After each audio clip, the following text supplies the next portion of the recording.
मेरठ में दलित बच्ची की हत्याकांड के बाद तीन बड़े दल मायावती यानी बसपा, चंद्रशेखर रावण यानी भीम आर्मी, अखिलेश यादव यानी समाजवादी पार्टी, तीनों ने मेरठ में जाकर या सोशल मीडिया के जरिए उन परिवारों से बातचीत करने की कोशिश की। इसके साथ ही उस दलित वोट बैंक की साधने की भी कोशिश तीनों दलों की तरफ से है, क्योंकि ये माजरा 200 सीटों का है। 200 सीटें किसके पाले में आएंगी, कौन से दल अपने पाले में इन 200 सीटों को करने में कामयाबी हासिल करेंगे, इसकी लड़ाई ये तीनों दल आपस में लड़ रहे हैं। अब ये 200 सीटों का खेल क्या है वो हम आपको बताएंगे, लेकिन पहले हम आपको मेरठ से जुड़ी 3 खबरें बता देते हैं कि जब ये हत्या हुई थी दलित बच्ची की, उसके बाद से चंद्रशेखर रावण जो है वहाँ पर जाते हैं बच्ची से मिलने के लिए। हालांकि प्रशासन के द्वारा उस गांव को पूरी तरीके से सील कर दिया जाता है। उसके बाद वो टोल पर जो है उनके परिजनों से मुलाकात करते हैं। पुलिस के साथ उनकी झड़प भी होती है, जिसकी तस्वीरें भी सोशल मीडिया पर वायरल होती हैं। इस पर मायावती प्रेस कॉन्फ्रेंस करती हैं। मायावती कहती हैं कि कुछ दल के नेता हैं जो मगरमच्छ के आंसू बहाते हैं और लोगों को भड़काने का काम करते हैं, दलितों को बरगलाने का काम करते हैं। ये वक्तव्य मायावती के हैं। इसके बाद अखिलेश यादव इकरा हसन चौधरी के साथ, उस परिवार के साथ मुलाकात करने के लिए जाते हैं।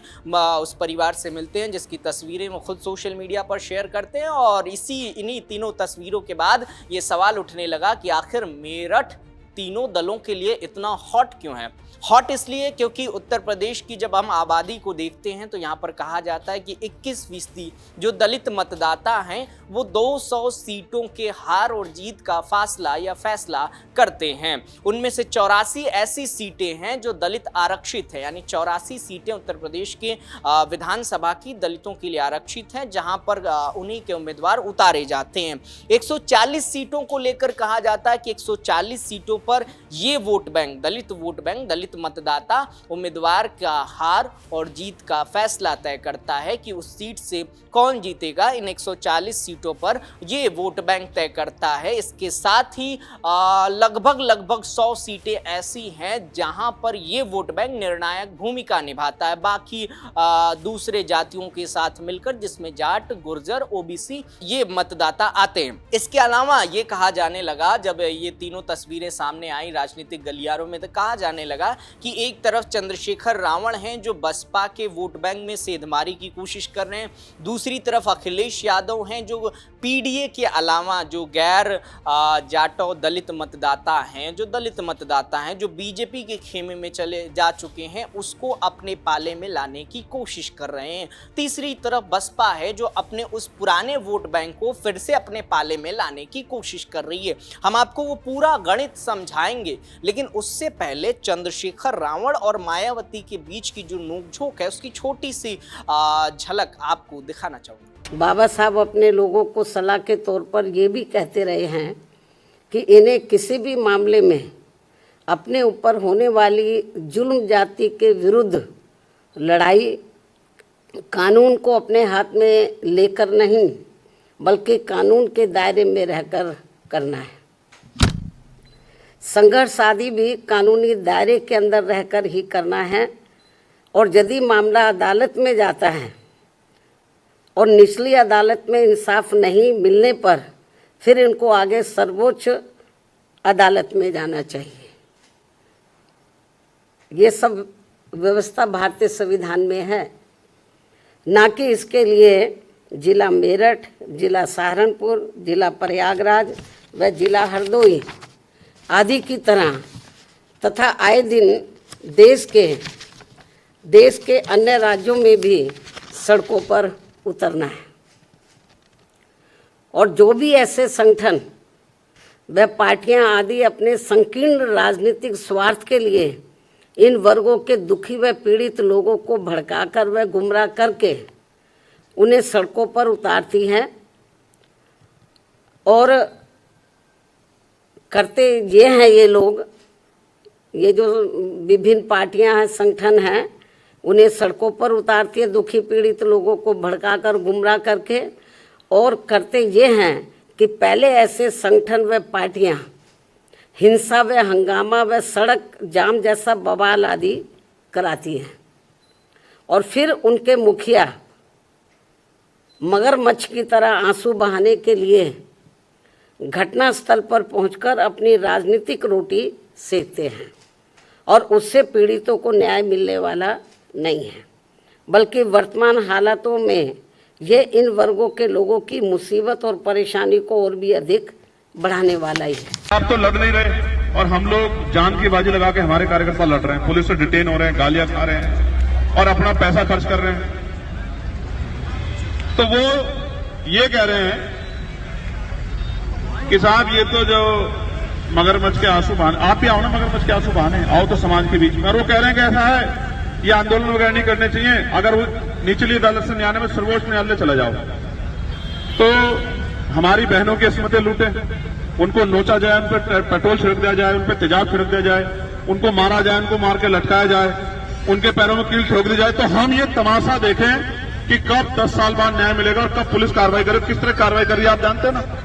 तो हम भी हाथ पे आधर के बैठ जाए, न्याय की लड़ाई ना लड़े। आप समझते, ये वो हमें सिखाना चाहते हैं, ये नहीं सीखना चाहता मैं उनसे। मैं तो उनका सम्मान करता हूं, हमेशा करूंगा, लेकिन आज उन्होंने मेरे मन को ठेस पहुंचाई है। समाज देख रहा है, समाज फैसला करेगा कि कौन समाज के लिए लड़ रहा है और कौन समाज से। दोस्तों, उत्तर प्रदेश के विधानसभा चुनाव में 7 से 8 महीने का वक्त रह गया है। अब ऐसे में 2027 के रण को कौन जीतेगा, इसके लिए जितने भी दल हैं उत्तर प्रदेश में वो जमीनी स्तर पर उतर चुके हैं, और जो नहीं उतरे हैं वो प्रेस कॉन्फ्रेंस और सोशल मीडिया के जरिए माहौल बनाना शुरू कर चुके हैं, जिसमें बसपा भी है। चंद्रशेखर रावण आपको आए दिन दिखाई दे रहे होंगे, कभी मेरठ, कभी नोएडा, कभी बाकी क्षेत्रों में जाकर जमीनी पर या जमीन पर जाकर तमाम सभाएं, तमाम रैलियां और जो जहां भी ऐसी घटनाएं हो रही हैं वहां के उनके परिजनों से मुलाकात कर रहे हैं। तीसरी तरफ अखिलेश यादव पहले से ही पीडीए यानी पिछड़ा दलित अल्पसंख्यक जो उनकी टैगलाइन है उसके तहत राजनीति को आगे बढ़ा रहे हैं। लेकिन अब इस पीडीए में एक नया शब्द अखिलेश यादव ने जोड़ा है, वो ब्राह्मण, यानी ब्राह्मण सम्मेलन के जरिए भी अखिलेश यादव उत्तर प्रदेश की सियासत को सोशल इंजीनियरिंग वाले फॉर्मूले के साथ साधने की कोशिश कर रहे हैं। अब पीडीए ब्राह्मण के साथ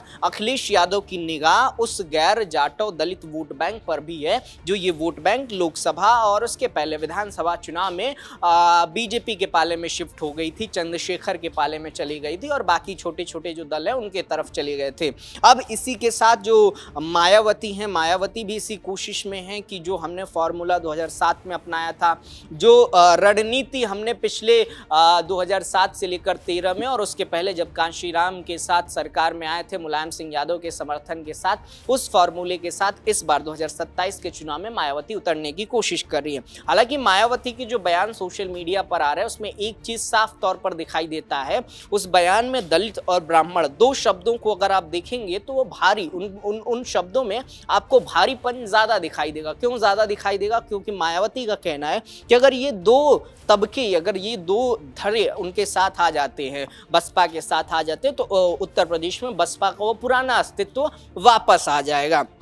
लेकिन इन तमाम तीनों दलों के बीच में, हालांकि चंद्रशेखर तो अभी उत्तर प्रदेश में अपनी जमीनी राजनीतिक जमीन तलाश रहे हैं, किसी तरीके से कोशिश कर रहे हैं कि हमारा 2 से 3% का वोट बैंक उत्तर प्रदेश में विस्तार कर जाए और फिर उत्तर प्रदेश में भी हम उस कैटेगरी में आ जाएं कि हम भी सरकार बनाने की भूमिका में आ जाएं और या तो हम एनडीए का हिस्सा हो जाएं या उस संगठन का हिस्सा हो जाएं जो उत्तर प्रदेश में सरकार बनाए। उसी को लेकर चंद्रशेखर रावण भी अपने भीम आर्मी के साथ अलग अलग जगहों पर दलित वोट बैंक को साधने की कोशिश कर रहे हैं। और उन्होंने मायावती पर भी ये बात कहते हुए कहा कि मायावती केवल सोशल मीडिया के जरिए, प्रेस कॉन्फ्रेंस के जरिए दलितों की हितैषी बनती हैं, वो जमीन पर नहीं आती हैं। जिसके बाद दोनों के बीच वो कलह शुरू हो गई और सवाल उठने लगा कि आखिर उत्तर प्रदेश में असली दलित नेता कौन है, किसके पाले ये दलित वोट बैंक जाएगा? क्या इन दोनों लड़ाइयों के बीच में, चंद्रशेखर और मायावती के बीच में ये वोट बैंक सपा के पाले में चला जाएगा या फिर भारतीय जनता पार्टी इसका फायदा उठा लेगी, या फिर एक तीसरा दल आएगा जिसमें ओवैसी का नाम आ रहा है, जिसमें कुछ और दल है। कहा यह जा रहा है कि चिराग पासवान भी इस बार के विधानसभा चुनाव में अपने प्रत्याशी उतारेंगे। क्या इन दलों को इसका फायदा होगा? ये भी सवाल इस समय राजनीतिक गलियारों में तैर रहे हैं। दोस्तों, उत्तर प्रदेश के दलित वोट बैंक को साधने के लिए, जैसा हमने बताया कि ये तमाम दल कोशिश कर रहे हैं, ये वक्त बताएगा कि 2027 का जब चुनाव होगा, जब 2027 के चुनाव के बाद चुनाव परिणाम आएगा तो ये तबका किसको अपना वोट देगा। लेकिन अभी सबसे बड़ा सवाल ये है कि ये वोट बैंक जो है, ये जो तबका है, ये अपना असली नेता माने किसे? मायावती को माने, चंद्रशेखर को माने, अखिलेश यादव को माने, राहुल गांधी को माने, ओवैसी को माने, स्वामी प्रसाद मौर्य को माने या फिर भारतीय जनता पार्टी को माने? ये सवाल अभी भी क्वेश्चन मार्क के साथ उत्तर प्रदेश की सियासत में लटका हुआ है। वैसे आपको क्या लगता है? अपना जवाब नीचे कमेंट सेक्शन में लिखकर बताइएगा और ऐसे तमाम खबरों के लिए देखते रहिए राष्ट्रवादी। नमस्कार।